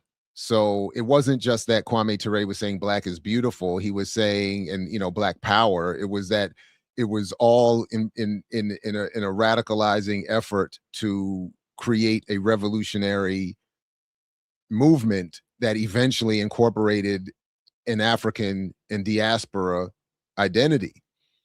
So that went beyond, the other part of it is that in some ways, some of these imposed identities, including the N-word, colored, African-American, black, Negro, are all those that are accepted and imposed by those in power, and that those who sought to create new other identities, including new African or just African, are not included in Van Lathan's list, and the politics associated with those spaces are not included in Van Lathan's list, which is, I think, part of the problem there. These are not identities that have been including the popularization of the N-word through rap music. None of this has been an autonomous, sovereign decision made by a sovereign and liberated people. These are all been largely imposed identities that have been encouraged over others, including the point that the African Colonization Society, the African Colonization Society, was it the American? I can't remember which it was for some reason, but the point was to get free Negroes back to Africa. Can't have Africans running around here self-referring as Africans. So either stay here and be something that whites find acceptable or go away. Anyway, so I just thought that was an important point to raise, and so I did. All right, I do want to play this clip from the Jamel Hill, her recent video about the JayZ thing, because she makes a point I haven't heard made elsewhere. And of course, as I said, she had a particular relationship to this, not only as a long-time sports journalist, but as someone who was involved with the ill-fated documentary about Kaepernick, which is reminding me of the one about Prince on Netflix. And we're not going to see that either. Again, because these are mediated spaces. All of our stories and discussions and histories are mediated by a white ruling colonizing elite. And if they don't want those stories to be told and at all, they don't get told. And if they get told in a way they want them to be told. Speaking of which, sometime probably today or tomorrow, I'm going to repost here the 2021 review I did of Kaepernick's Netflix series, Black and White. So we can continue this there if you'd like. But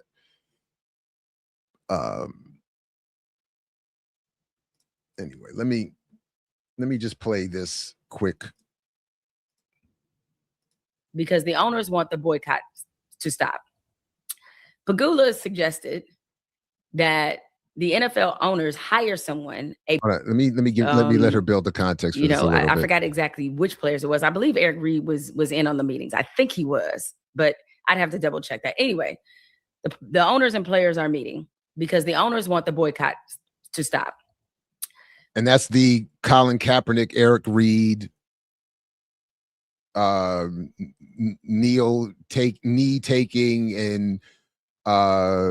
and their efforts to get themselves reinstated into the league to stop. Pagula suggested that the NFL owners hire someone, a black figurehead. That was the exact word he used, that they hire a black figurehead and that they be used like in the way that Charlton Heston was used when it came to the NRA. Message. And so the NRA, as you know, they tried to reshape their image. So they hired Charlton Heston. He does a bunch of PSAs for them, and NRA is cool again. The NFL desired to do the same thing. They wanted to hire somebody who they knew black people respected, who would create a different narrative around the halftime show, and also sort of signal to the players, like, let's let this boycott be over with. That was their whole purpose in hiring JayZ. They did not make this a secret. And so to me, and I get what the larger picture some people would say. The pushback against what I said would be, well, you have black artists now. Everybody, of course, is thinking about the Super Bowl halftime where hip-hop was on full display. You got black and Latino artists that are now being prominently featured at the Super Bowl. So isn't that the win? Yeah, it's a win for the artists. Absolutely. But I guess I've always been of the opinion that when you're trying to attack an issue, that the attacks have to come on multiple fronts. And it just felt like the NFL was getting the benefit of cultural credibility. And the headline now becomes JayZ sold out instead of the NFL blackballed somebody for speaking against racial oppression. So again, message. So by the way, this is for those who may not be aware or may not perhaps care, Terrence Pagula is the one she was referencing there, the billionaire businessman, petroleum engineer, owner of the Buffalo Sabres in the National Hockey League and the Buffalo Bills in the National Football League, and made his fortune in investments via investments in fracking. He's the one who is saying, hey, let's redirect the focus away from the NFL's racism and let's get some halftime shows. We need a Charlton Heston. Now listen. That's a bar. We need a Charlton Heston for the NRA to do what we need done for the NFL. And then here comes JayZ. And again, he has to take a shot at Kaepernick because selling out has to be, Kaepernick has to be described and defined as selling out so that JayZ's buying in can look revolutionary. So I just thought that was right on time. And that's what we got. And then everything became about halftime shows and ownership and the erasure of Kaepernick, Eric Reed, and the arguments they were making takes place.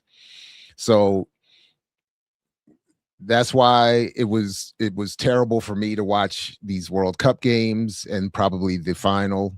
And it's terrible. It's good that I've left watching the NFL, the NBA, and etc. because ultimately our support supports that, but it really isn't. It really doesn't matter. I don't think the point would be that if we're not in some sort of organized boycott associated with some larger mass movements and policy and public and political power effort, it doesn't really matter. But the point is that in a colony, the projection of these ideas and narratives is what is most important, regardless of what the people so-called think that they want or claim that they want. So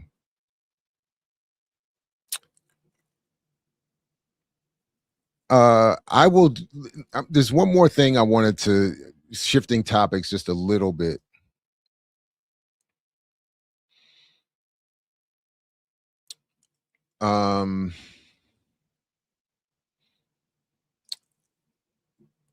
And then I'll dip into the chat for a few minutes. I was thinking, they just reposted it, and I was very tempted to do it. I don't know what the interest around here would be, but they just reposted the debate from 2019 around JayZ with Eton Thomas, Michael Eric Dyson, and who was the third person? And Bill Rhoden, William C. Rhoden. And I've never seen it.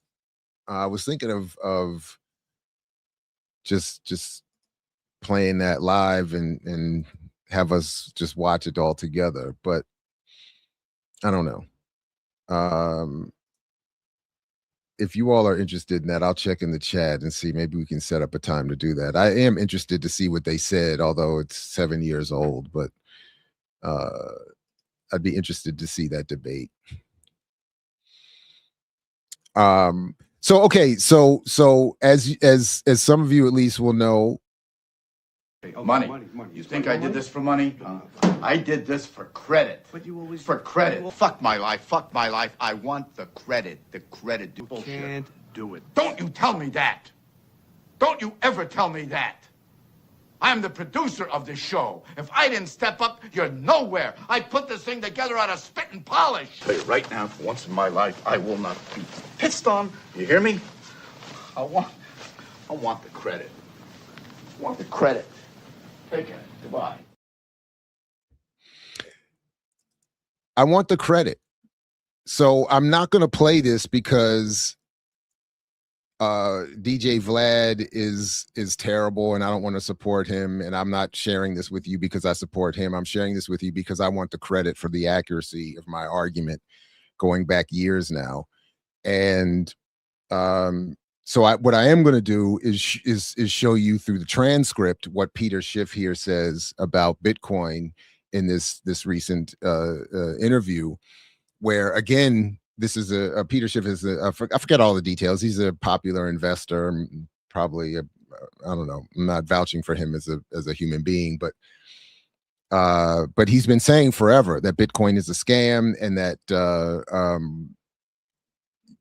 it should not be. So I did want to just go through a little bit of the transcript here, because I got a lot of grief over the last few years over my argument around cryptoganda, the variation of propaganda that targets Black communities with claims that Bitcoin and the blockchain are going to save them. And we've had debates, and you can check the channel for all of that and enjoy yourself. But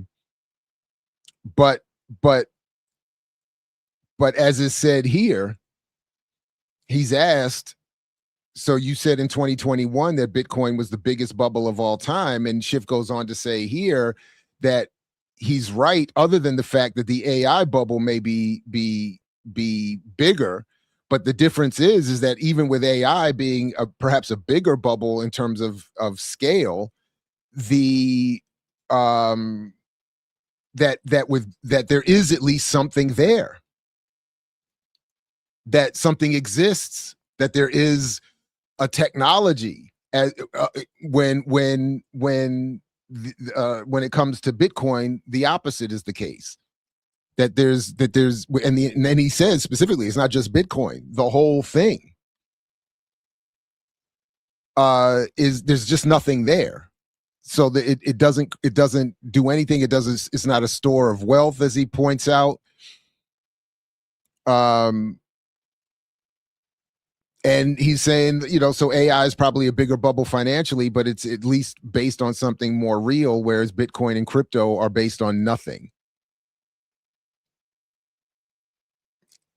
It's the biggest in scale is the AI. It's just but it's just the biggest in that there's nothing there in terms of Bitcoin. The reason I think Bitcoin and crypto in general, it's not just Bitcoin. You got to throw all these tokens in there. Is the biggest bubble. It's not that it's the biggest in scale. It's just the biggest in that there's nothing there. It's all hype. The stuff, most of these coins, almost all of them are going to zero, and Bitcoin will probably go to zero eventually too, although it may take a while given the huge cult. And again, Message. Please see this series of discussions with Catherine Williams and Cam James that I just posted for more on the cult of consumerism. But it's the cult of Bitcoin is the only reason that it's not going to zero yet, but it's still losing almost all of its value. And he says it's lower than it was in April of 2021 at its peak. And in turn, he starts comparing it to gold and basically saying everybody who was telling you for all those, remember all those debates I had with all the Black Bitcoin pushers? They were saying that this is that gold is going to be devalued and Bitcoin's, and Schiff is basically saying, if you go back and look at it, everybody who was, if you had bought, you should have sold your Bitcoin and bought gold. And I'm sitting here saying none of it matters in terms of overturning relationships, colonial and otherwise, between Black and other communities and the state. And it has nothing to do with transfers of wealth and redistribution. It has nothing to do with advancing the material conditions of poor people in most of the world's majority. So whether you and anyone else invested in gold versus Bitcoin. But he's saying, they keep claiming Bitcoin's going to the moon. It's going to crash to earth, he said. And we've talked about Michael Saylor, I think is his name, and Saylor's relationship to, was it Snoop? And getting Snoop to perform at Trump's inauguration to promote Bitcoin. And this guy is saying Saylor is possibly, he said he thinks he's definitely committed crimes that are worthy of civil court, but he may have committed crimes worthy of federal criminal court, given his promotion of various one or another coin and crypto related product, etc. I don't pretend to know the details on that, but the point being that he's saying that Saylor's stretch coin, I think, is a Ponzi scheme, a credit scam and a Ponzi scheme. And that's who had Snoop running around promoting all this stuff. And now he's talking about how risky the investment is that is in Sailor's coin.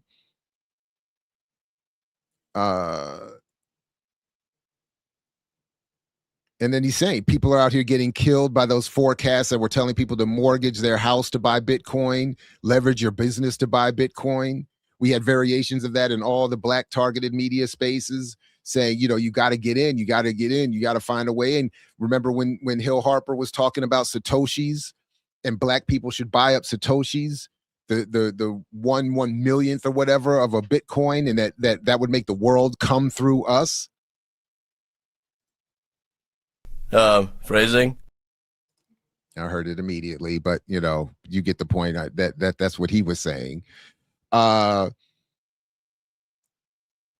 lot of people putting money into the strategy to promote Bitcoin, and they're going to lose, and to get into it because a lot of people were tempted to buy it because the U.S. government legitimized it, and that was marketed by Donald Trump, the Bitcoin president, the crypto president.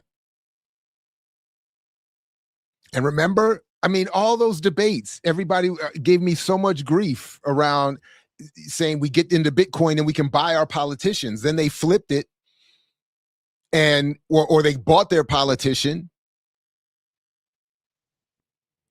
got him elected, and all he's done is ripped everybody off with his own coin that's down 96%. And the overall industry is collapsing because there's nothing there, and will collapse eventually. The Trump coin, the Melania coin.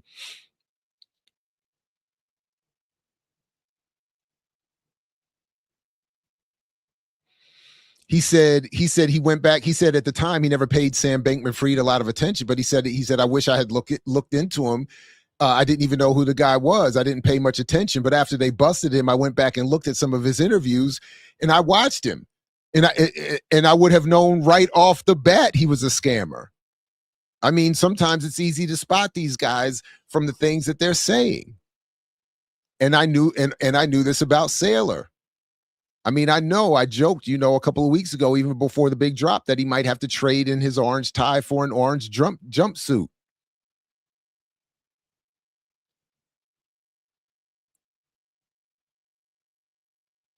Bitcoin at 59,000. What did he say about that? He's basically saying you should have sold it,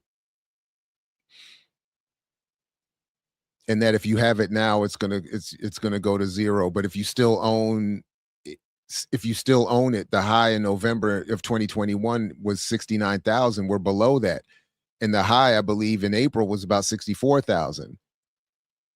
But in November of 2021, it was at 69,000. Gold was about 1,900. Didn't even get to 2,000. Now gold is 4,000.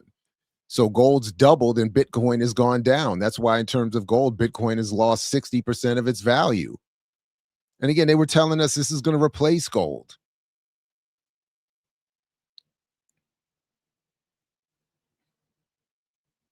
So I forgot, forgive me for, I don't remember whoever sent me this, but I just appreciate it because, and then they talk about this guy Satoshi in the wallet that's never been touched. And this again gets to the point that I was talking about all along with all of this, the false obsolescence and false creation of value. So they're talking about Satoshi in this wallet that's never been touched. And they think he's dead because it says he's got like 1 million Bitcoin in there. That's 5% of the supply is owned in one wallet. Instead of Bitcoiners, instead of Bitcoiners, right? He has 1.1 million Bitcoin. So right now that amount is worth $89 billion. This is the biggest untouched store of wealth in human history. In human history, there's never been a store of wealth that touched. And this is what Vlad is saying. And then Schiff comes back to say, I would not say it's a store of wealth. It's a store of claim to wealth, because I don't look at Bitcoin as wealth the way I look at real estate or as wealth, or, companies as wealth, or even gold as wealth. Bitcoin is only worth something if you sell it and get something else, which is, again, exactly what I've been saying. So it's a potential claim on wealth. Never mind the fact that he really doesn't focus on that. I've also pointed out that if you have one person or one wallet with 5% of all of it, you already see the wild imbalance. And I remember when I went through the wallet charts and showing how it's like less than 1% of Bitcoin wallets have 90% of all the Bitcoin, something crazy like that. So there's not even any to buy, which is why Hill Harper was saying you can't buy a Bitcoin, so you might as well buy a Satoshi or 1/1,000,000th of it. Which Schiff says in this interview, very interestingly, is itself an artificial setting of the value. Because in other words, he said, why couldn't you have made a Satoshi 1/1,000,000th instead of 1/100,000,000? Because then it would have, instead of to whatever the current, you massively increase the amount of potential Bitcoin. But then you devalue your own investment, which is ultimately the only point. And then I like this thing here, just to combine the last two references, one being to crypto and the other to AI. That he's saying, yes, AI, again, is a bigger bubble in terms of finance, but it actually does have some underlying technology to it, whereas Bitcoin and crypto have nothing. But he's saying the likelihood in terms of this Satoshi and other wallets is that AI will figure out a way to open those wallets and put that Bitcoin on the market.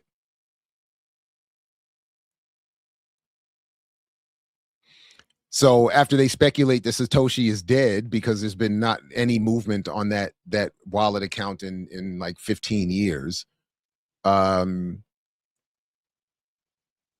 But he says it's just crazy to me that the Bitcoin is just sitting there on the blockchain. That makes me think that whoever owns them is dead or died. And how could you not sell something if that was yours? The wallet has had zero activity for 15 years. But then he says here, yeah, this is where they talk about the artificial scarcity. Instead of there being 2 million, there could be 2 billion of them, and then they wouldn't be so scarce. So it's an arbitrary setting. But then he says this thing about AI busting open the wallets, which I thought would be wild. And this is the other point that Schiff makes. He's saying even after all the years of cult making and myth making and eventual federal government support and investment and the sailors of the world propagandizing it, he's saying after all of that, Bitcoin is still losing value. And the only reason stablecoin is not collapsing is because it's pegged to the US dollar. So, he's making fun of, hey, blockchain is going to kill gold. Bitcoin is the new gold. Blockchain is actually going to help gold be even better money, because when you tokenize gold instead of tokenizing dollars, then you put that on the blockchain. Now you've got something. So that was wild to me. I don't pretend to fully understand that claim, but that's fascinating that he's saying that you can tokenize actual gold, and then the blockchain becomes something that drives the value of gold instead of the value of cryptocurrency, which is what the crypto-gandists have been pushing for a long time. So I must have missed it, but somewhere in here he talks about AI, busting open the wallets and redistributing those Bitcoin and devaluing the wallets, and that would be funny. So, all right, everybody, let me see. Thank you for the super chat. Jab, you got to listen to Memphis Bleak interview where he says JayZ doesn't have to explain sheesh because he taught ends how to get dollars, and the only reason black people know certain things. Yeah, I mean, to his credit, I get it. Thank you for the super chat, A-Rob.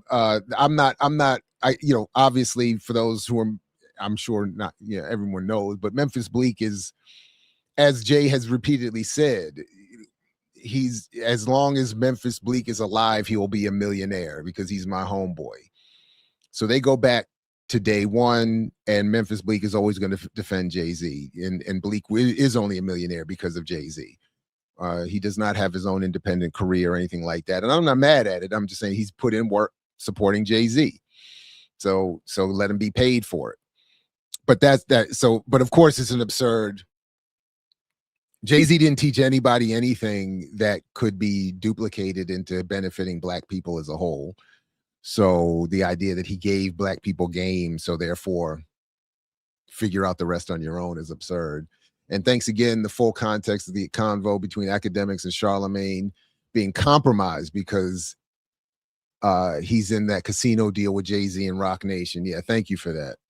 Oh, right. So that's why, right, going back to the Ebro and Rosenberg debate. Charlemagne, I would argue, has been politically compromised long before any deal with Rock Nation. And the deal with Rock Nation is largely the result of him being compromised and being in a position financially and culturally to do that deal. So it makes perfect sense. But thank you for that and the super chat. And thank you again, Ebro and Pete, both Jews. Oh, wait, Ebro is a Jew?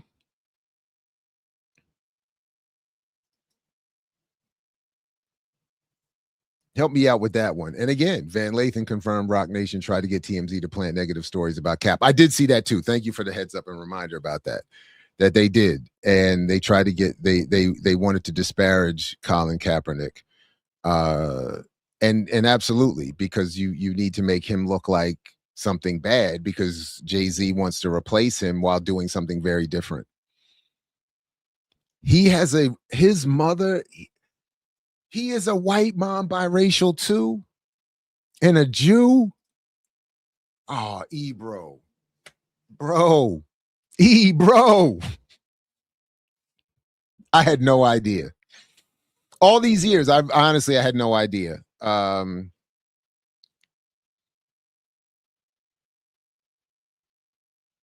Alchemist is a Jew and a Zionist too? Oh, nah. And bald with a beard.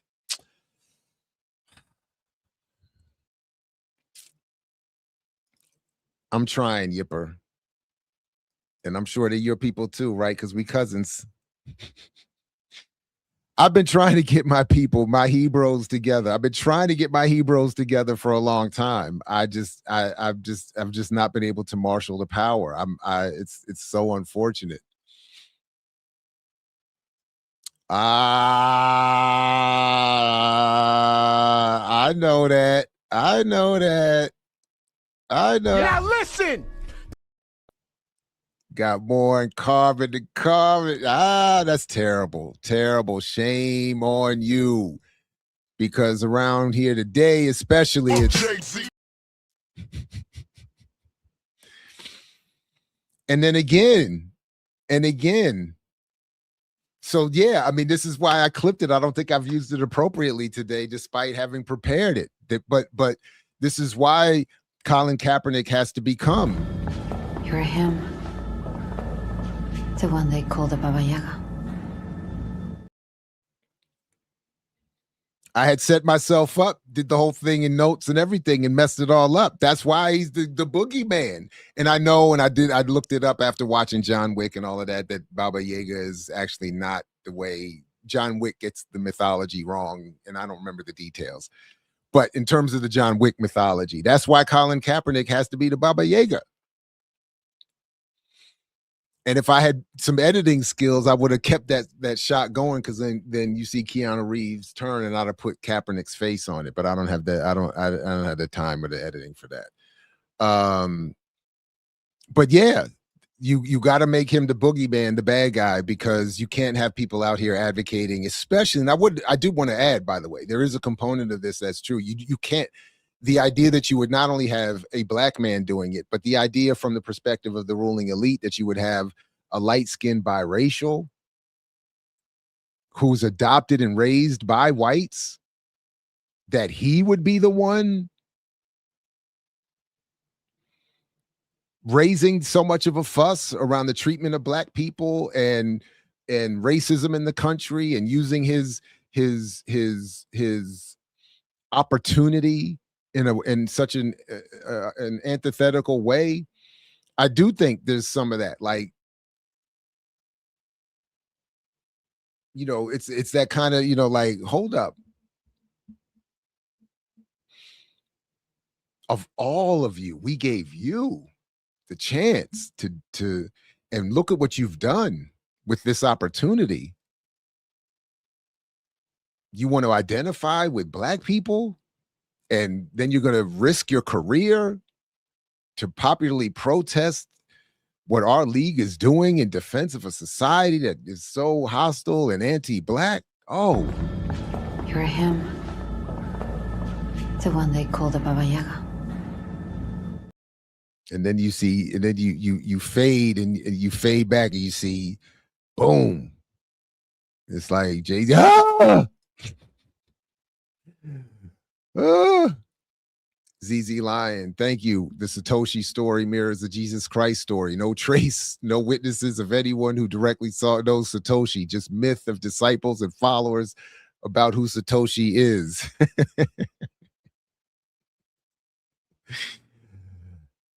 Oh man, ZZ, you know what? And I've been terrible on this. You've been such a solid supporter for a long time, and I appreciate it. And I still owe you a t-shirt. If you, sir, would please, one more time, I think you've already done this, email me an address at imixwhatilike@gmail.com, and I will send, and a size, and I will send you, after long last. I feel terrible. After I made my initial shipments, I blacked out and forgot all kinds of stuff. So please. Yeah. Anyway. But thank you for that. But yeah. Okay. Yep. So all right, everybody, that's going to do it. I appreciate you all joining me today. Thank you very much. Please, got a great show coming up on Saturdays with Renee on Black Liberation Media, and then on Sunday at noon on African World Order. Got another fun episode lined up for Earn Your Liberation. And then make sure you have the bell rung here as well, please, so you never know when next things are going to drop. The review that we're going to repost, the throwback review from 2021 of Colin Kaepernick's Netflix series, right, or movie, I can't remember what it was, but you know, you can see whatever I thought of that then, just to continue this discussion of Kaepernick and biraciality a little bit further. And please also check the upcoming lives that are being set. A number of them are going to be, well, they're all being set up, and they're going to be wonderful. Looking forward to it. So yeah, you know what's on its way. You know what's on its way. So thank you very much. Yeah, DJ Khaled is a disgrace. But anyway, good folks, thank you very much for coming through once again. Please do like, share, subscribe, support the platform however you like. Same thing with the associated platforms and the spaces that we all inhabit and see each other. And peace to you only if you're willing to fight for it, as Fred Hampton used to say. And since again we did touch briefly on buying power and financial literacy, and we should support black businesses. We got to support black. You know, my buddy Jared Ball, Dr. Ball, who is at Morgan State, talks about this myth of black buying power. Another brother who teaches at Duke University, Sandy Darity, says, you know, we can't pool our money together and using that, buy our way out of oppression. Right. This is never buy your way out. You can't buy your way out. We can't create enough millionaires in a capitalist society. It's just And what did you sacrifice? Calm. Kindness, kinship. Love. I've given up all chance at inner peace. I made my mind a sunless space. I share my dreams with ghosts. I wake up every day to an equation I wrote 15 years ago for which there's only one conclusion. I'm damned for what I do. My anger, my ego, my unwillingness to yield, my eagerness to fight, have set me on a path from which there's no escape. I yearn to be a savior against injustice without contemplating the cost, and by the time I look down, there's no longer any ground beneath my feet. What is my sacrifice? I'm condemned to use the tools of my enemy to defeat them. I burn my decency for someone else's future. I burn my life to make a sunrise that I know I'll never see. Now, the ego that started this fight will never have a mirror or an audience or the light of gratitude. So what do I sacrifice? Everything, everything, everything, everything. I mix what I like, what I like, what I like, what I like, what I like.